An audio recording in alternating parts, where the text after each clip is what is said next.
Robert Mueller set to finally release some key details on the special counsel's investigation into Russian collusion.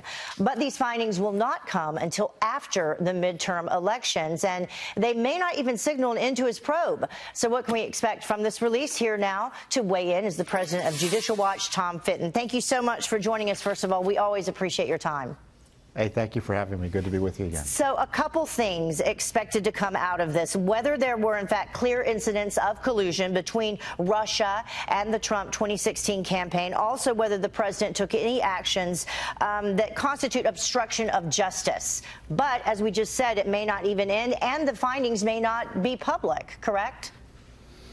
Well, they may not be public in the sense that if he gives anything to Rod Rosenstein as the regulations require, Rosenstein doesn't necessarily have to make them public, but obviously there'll be extreme public pressure to make them public, both from the public and from a Congress that may be very hostile or different in makeup and be really hostile to the president. But, you know, I just don't see anything new after the elections that we already don't know. There's no collusion.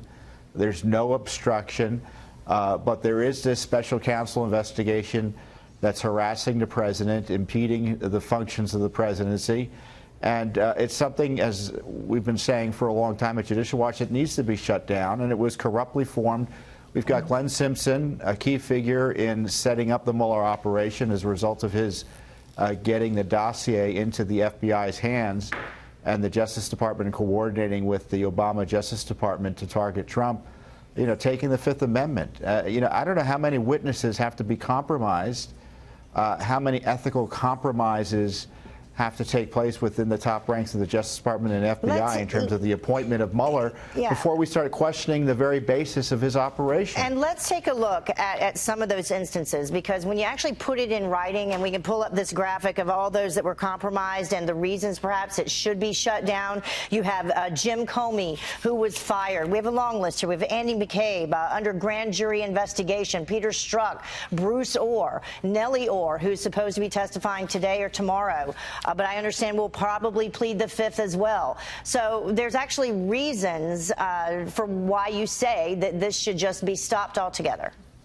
And just yesterday, we have at least 2 Treasury officials implicated in criminal leaks of information. Again, these guys were helping Mueller in his operation.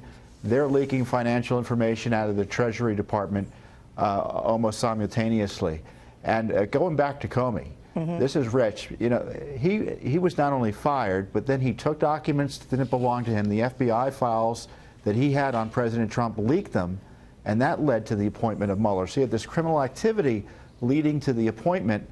And, of course, Rod Rosenstein is compromised as well in the sense that he's a witness in the investigation that he appointed Mueller to conduct. Yeah, so unbelievable. But perhaps not unbelievable, because you've been looking into situations like this going back, obviously, to the Clinton email investigation. And apparently the State Department provided clearly false statements to derail requests for Clinton documents. That is a quote from a shocked federal judge just yesterday. Tell us about that. Well, there was a court hearing on Friday before Judge Royce Lamberth, and we were asking Judge Lamberth for discovery in our Freedom of Information Act case about the Benghazi scandal, believe it or not. And that case had been compromised by the fact that the State Department was misleading to us in the courts about the Clinton email issue. They didn't let us know they had all these Clinton emails that needed to be searched.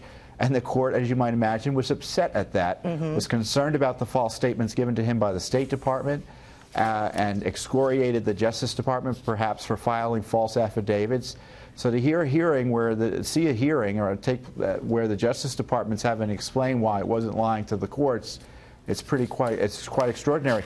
But what's even worse is that this State Department is opposing our efforts to get discovery of Mrs. Clinton, bring her in and question her under oath, and to answer any additional questions on the Clinton email issue. They want to shut it all down. They moved immediately to dismiss it back in, 2014, and then the judge said yesterday he was glad that he did not do that, because now he has this information that they basically lied and withheld information from him, including Cheryl Mills, who said specifically he was shocked and dumbfounded, was his word, that she had been given immunity. We will continue to follow this. We appreciate all the work that you're doing there with Judicial Watch. Thank you, Tom.